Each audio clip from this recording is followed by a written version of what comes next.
guys are unfamiliar with Treehouse Schoolhouse, this is a curriculum program that was created by a homeschool mom. Her name is Lindsay, and she's a mom of 4.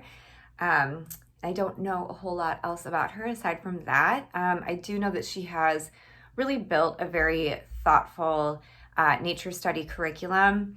I follow her on Instagram. She has a really beautiful, charming homeschool with lovely ideas and philosophies about education. So if you have young kids or even upper elementary age kids, and you enjoy nature study or want to get into nature study, I definitely recommend that you check this out.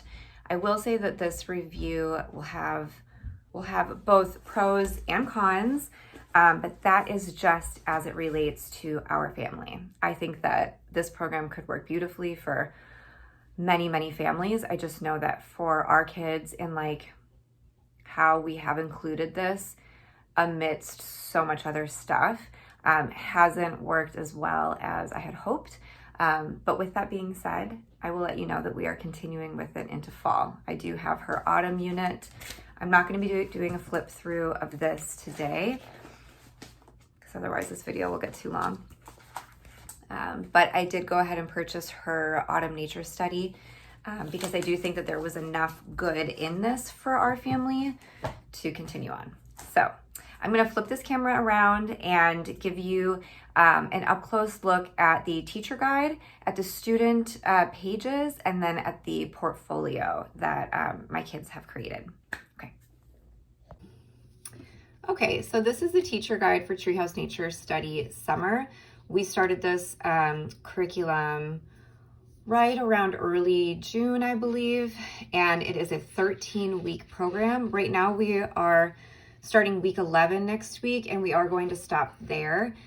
We had to take a break from this summer and just enjoy ourselves for a little while and then come back to it. But I am ready to move into the fall unit as we are heading into fall. So we'll be wrapping this up a couple weeks earlier. I will mention this is a PDF, so you have to print this at home.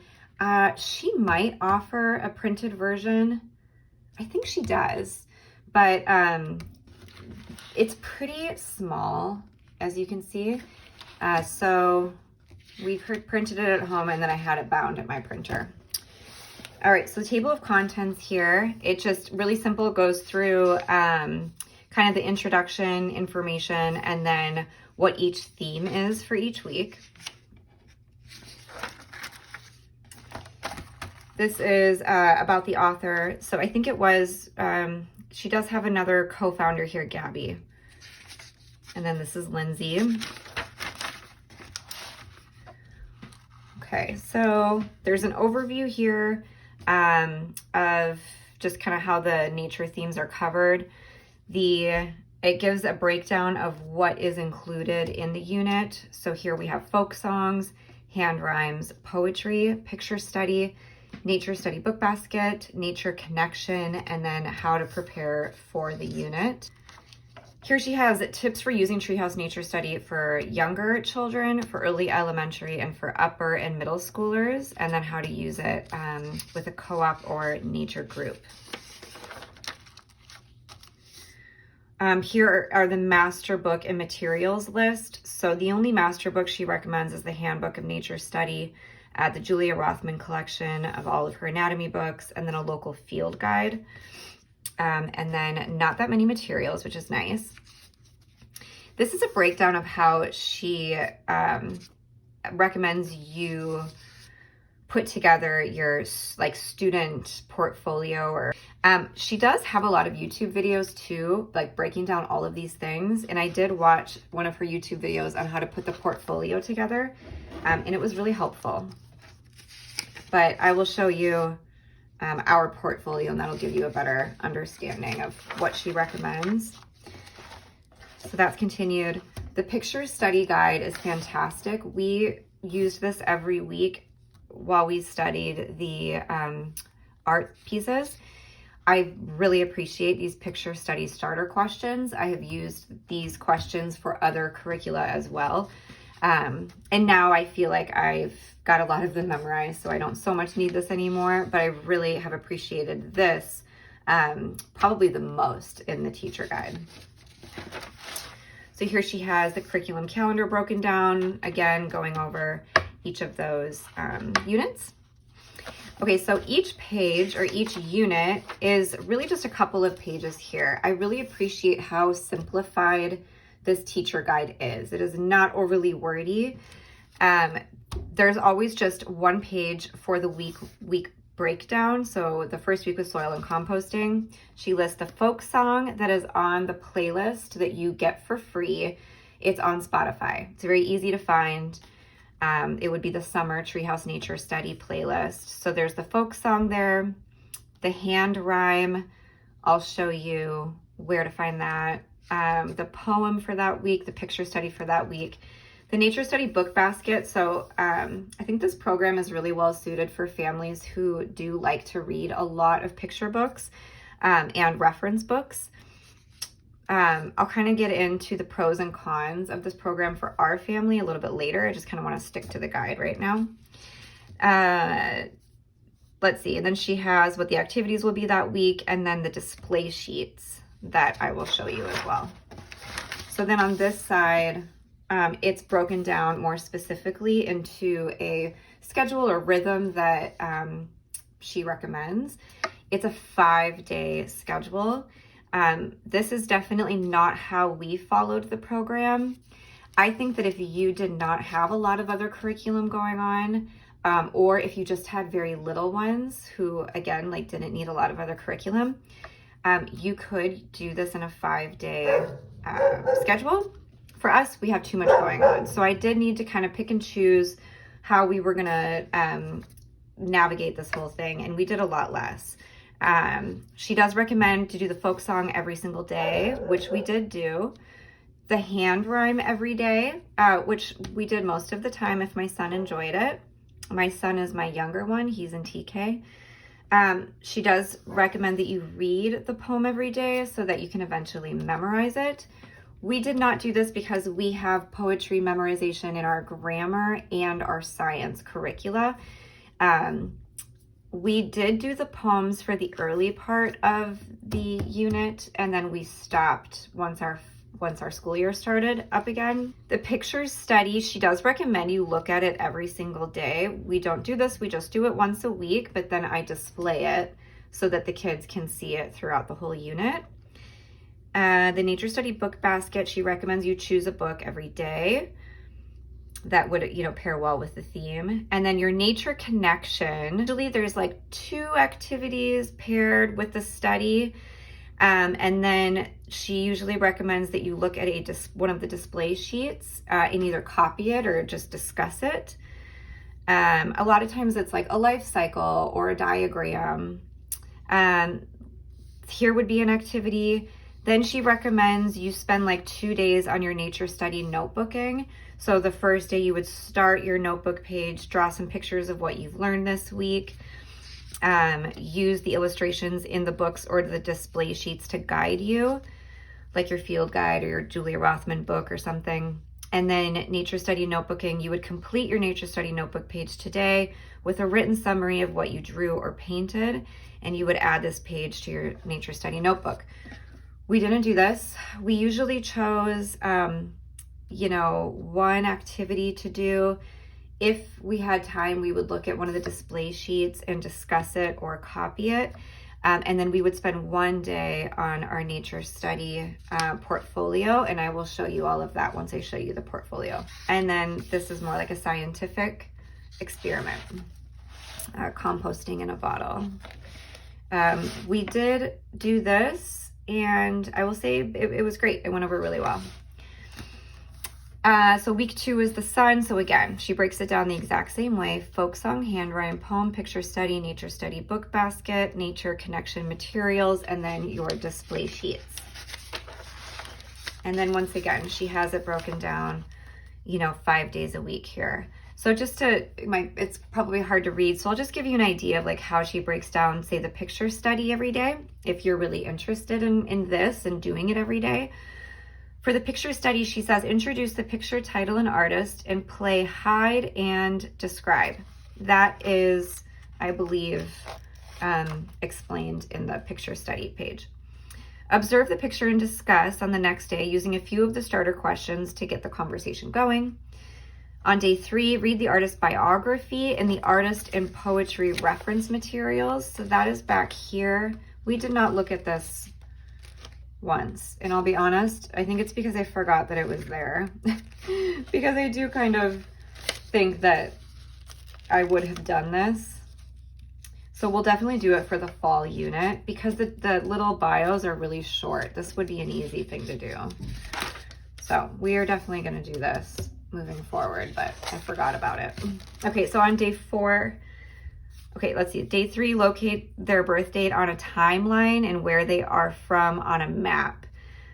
That's cool too. I never really read that. As you can see, we just really sometimes wing our curriculum, and I don't know, sometimes I miss some things. On day 4, replicate a portion or all of the picture using watercolors. Write the title of the artwork on your paper. Add this page to your nature study notebook. And then on day 5, play hide and describe and compare these observations to the ones you made on the first day.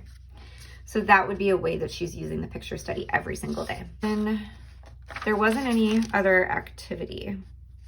Oh yeah, there was solar printing, which we did do, but you have to like have your own solar paper, solar printing paper. Okay, week 3, summer solstice. Again, the exact same breakdown. If you wanted to do the books, you'd really want to make sure that you are checking these out from the library a week ahead of time. For the summer solstice, she has the sunshine weaving craft. So I definitely appreciate the weeks that have the crafts and the activities, like more like science experiments. As I've stated in previous videos, I'm not so much into the recipes that come with curricula, although I have, tried to incorporate them as often as I can, but it's not very often. Week 4, bodies of water. It looks like there wasn't any that's right, there wasn't any actual activity that came with this, but there is a YouTube video to make a paper boat in a tinfoil river. I'm going to kind of go over how we felt about the activities in this. Okay, so it was a lot of like water and fish because it's summer, right? Bodies of water, marine mammals, sharks and fish, mollusks and crustaceans. And then we get into seashells. We live by the ocean, so that was all cool, but it's not really a whole lot of stuff we didn't already know. But that's also because we did not read a lot of picture books to go with this study, which I'm just going to talk more about that in a bit when I go over the pros and cons.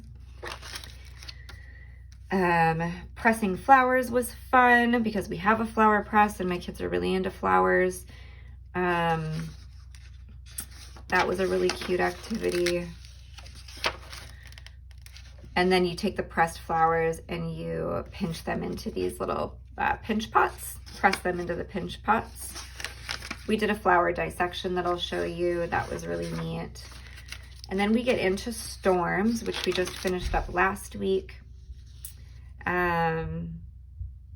This did not work. Making lightning, rubbing an inflated balloon vigorously on your head. I mean, my kids stood there in the bathroom for 2 minutes while I rubbed this balloon on their head, and then you're supposed to touch the balloon with a spoon and see it spark in the dark, and it didn't work at all, unfortunately.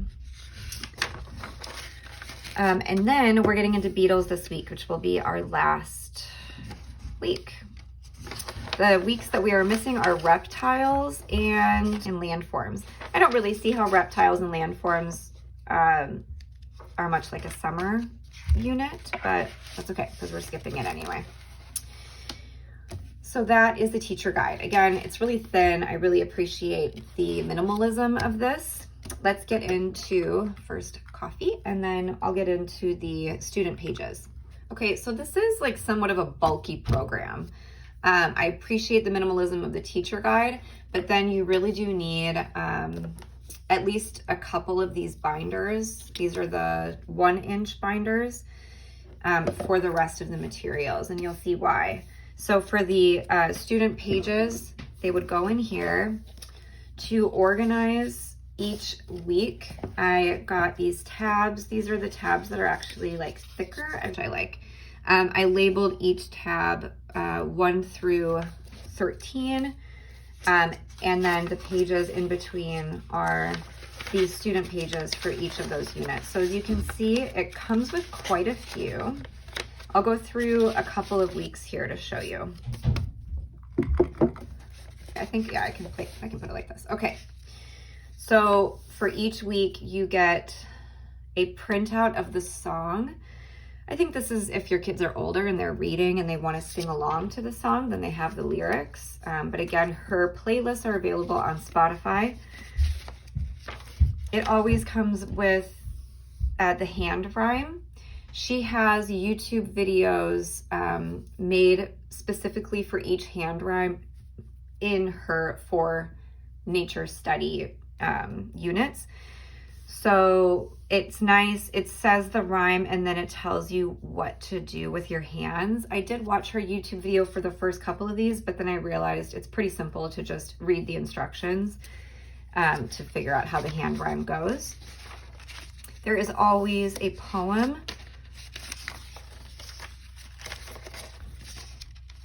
There is always the picture study. So I printed everything off on paper, but there is quite a few things in here that you will want to print on cardstock. So I don't know, instead of wasting paper, you could go through the file, the PDF file, and choose what you wanted to print on cardstock first. I guess I just kind of wanted to put everything together at first. And then week by week, I go through and I just make copies on cardstock of what we need.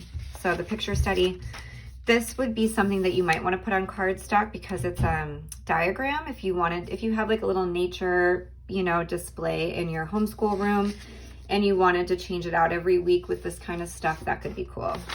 This would be another thing you might want to do on cardstock, because it's like a display kind of diagram. Okay, and then we're getting into the next week. So we have the song lyrics, the hand rhyme, the poem. Okay, sun and earth sheet. So this could be something else to display, how the earth rotates around the sun. And then this is the artwork for that week. And then this would be week 3. So it's probably around 5 to 6 pages for each unit. And then you can choose what of those pages you want to use. It's very open-ended in that way. Like a lot of enrichment curriculum, you can choose what makes sense for your family. So I think that gives you a good enough breakdown of what's included in the student pages. The student pages are not so much. Actually, you know what? There's a few in here. I might keep going. The student pages are not so much worksheets. I would say they're mostly display sheets and just like reference. But then once in a while, there is stuff that you can cut out and, use with your kids. Our 3-part cards for, I think, the mammal unit. Sometimes there is a worksheet for the kids. For instance, the anatomy of the fish, you could learn, which is right here. You could learn the parts of the fish and then have your kids label it. We didn't do much of that at all. I'll show you in the portfolio a couple of the worksheets that we did do. I'm just trying to see if there's any more here that we maybe didn't. Okay, cool. Yeah, I'm gonna stop there with this. Okay, I will get into the student portfolio now. Okay, so then depending on how many kids you have, you would need 1 binder per child for their final portfolio. I'm just gonna go through my daughter's, my 2nd grader, because there's more that she did in here than my 4-year-old did.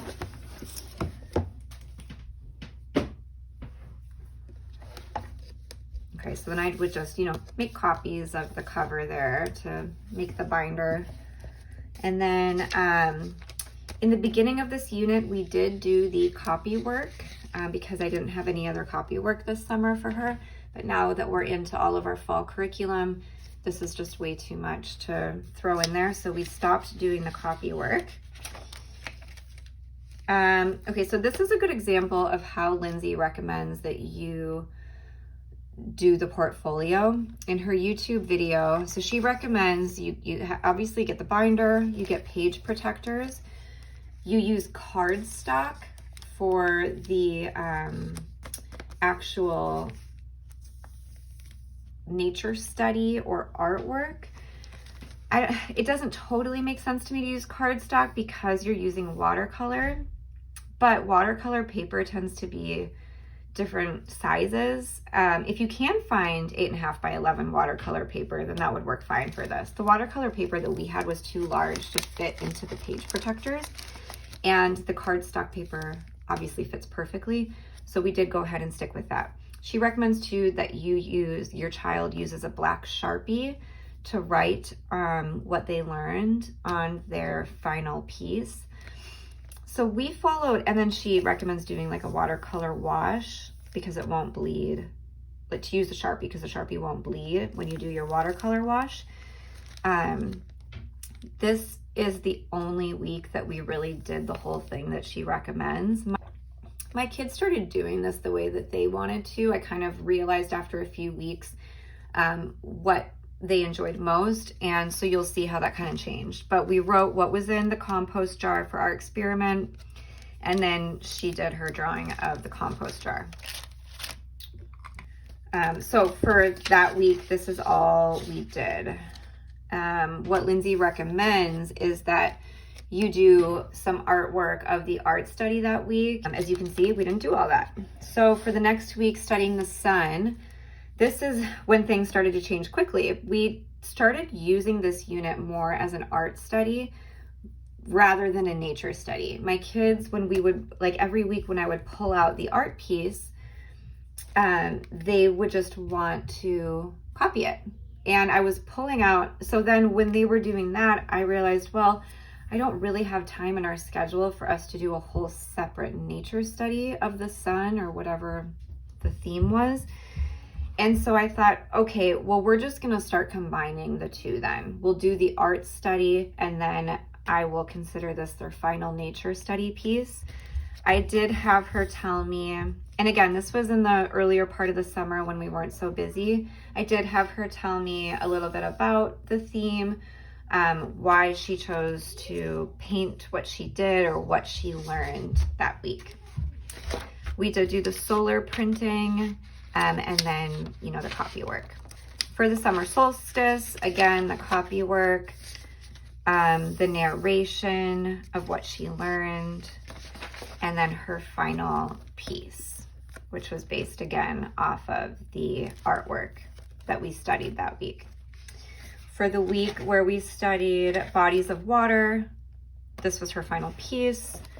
This is based off of one of the worksheets in there, or one of the display sheets. I had her copy it, which was the layers of the ocean, which turned out really nice.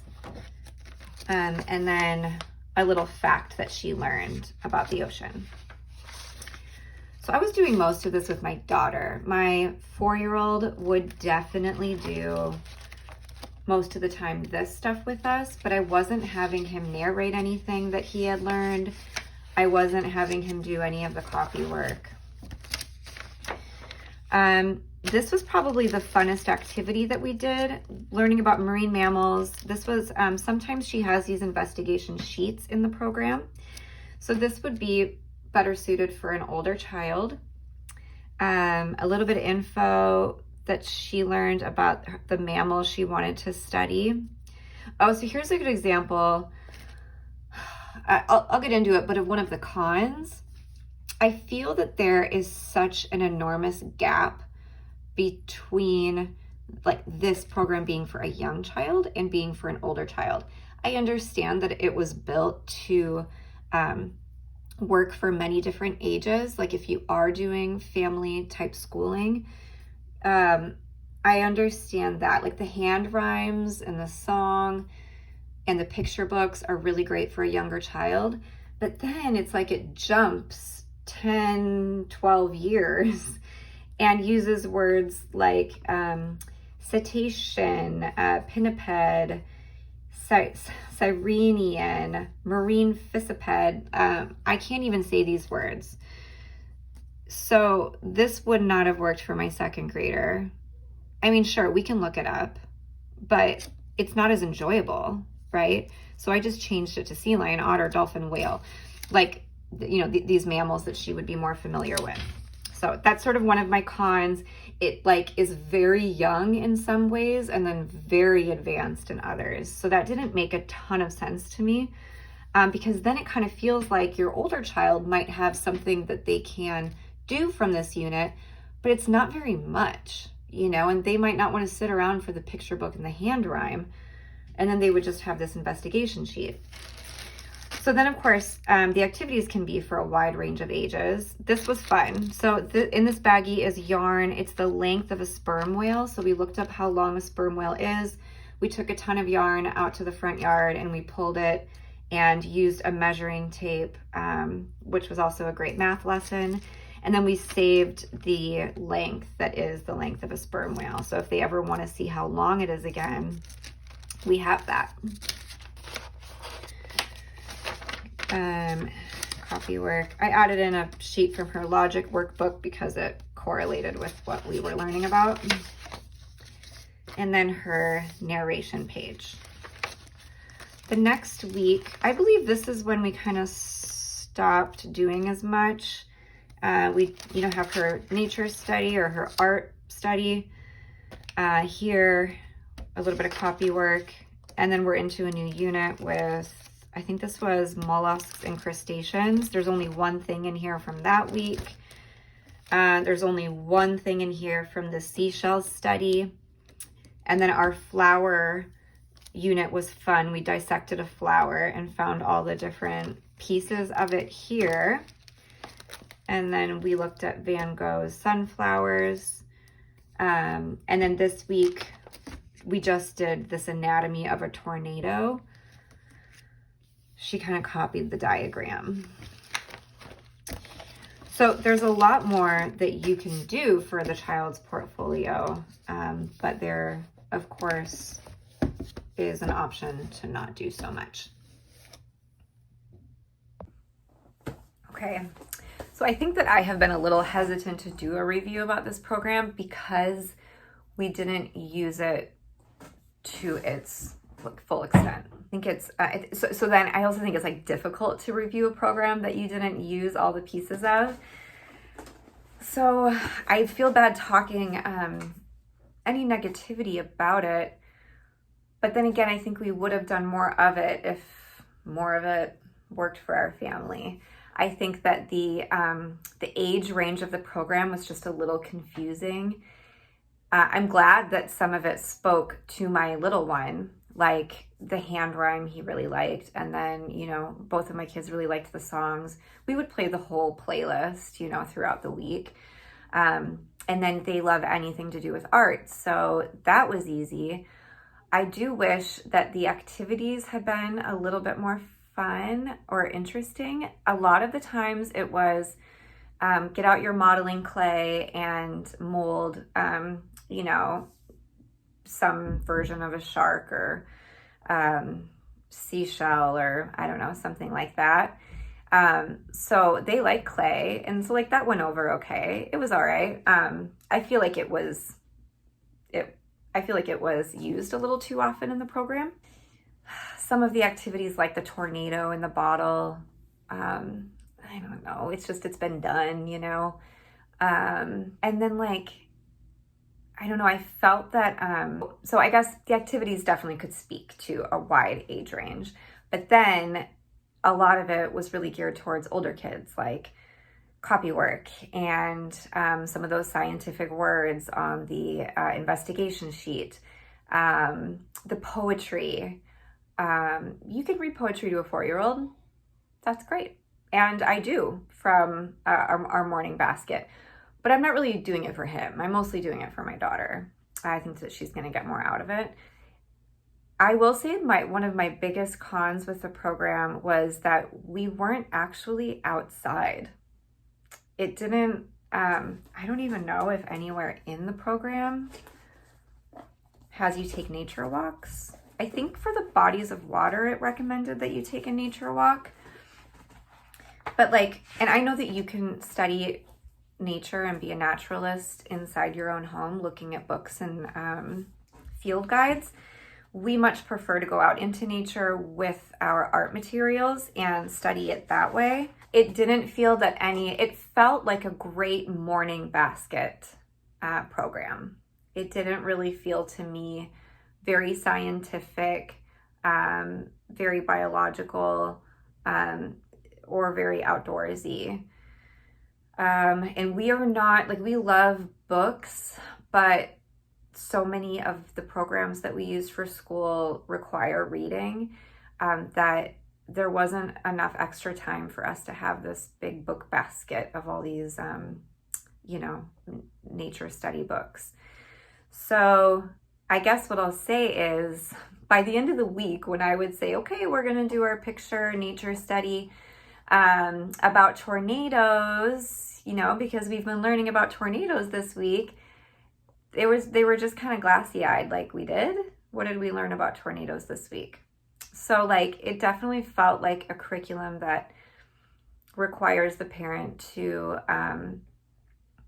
have a lot of reference materials, and to address them every day for the child to really learn anything about mammals or tornadoes or flowers or whatnot. That's our fault for not incorporating it enough to learn more about that topic. I'll stop talking negatively. The pros were that it is a pro too, that it's open-ended and you can just kind of choose from it what you like. Again, the hand rhymes were great. The playlist was great.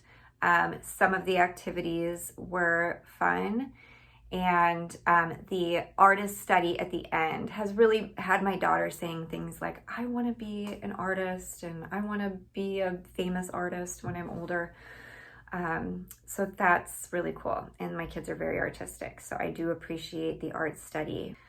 So the reason that I am moving forward with the autumn unit is, for one, I don't know who can pass up an autumn unit. Autumn is just like such a great season. It's very cozy. It makes you want to just like cuddle up and be very autumn festive. I got it because my TKer is now officially doing school and he needed like a science. So I thought this could be perfect for him to do his little nature study, and we would read a book together. And I even have him doing a little bit of narration about the book.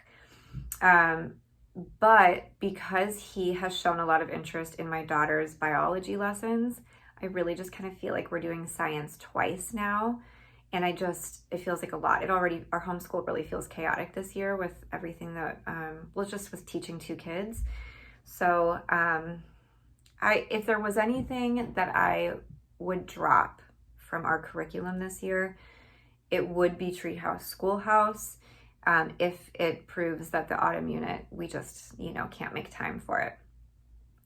And I really do think that, like, if you could do this 5 days a week, you could get a lot out of it. And so I think because we just can't, we're not getting as much out of it, which makes perfect sense. So there's nothing wrong with the curriculum.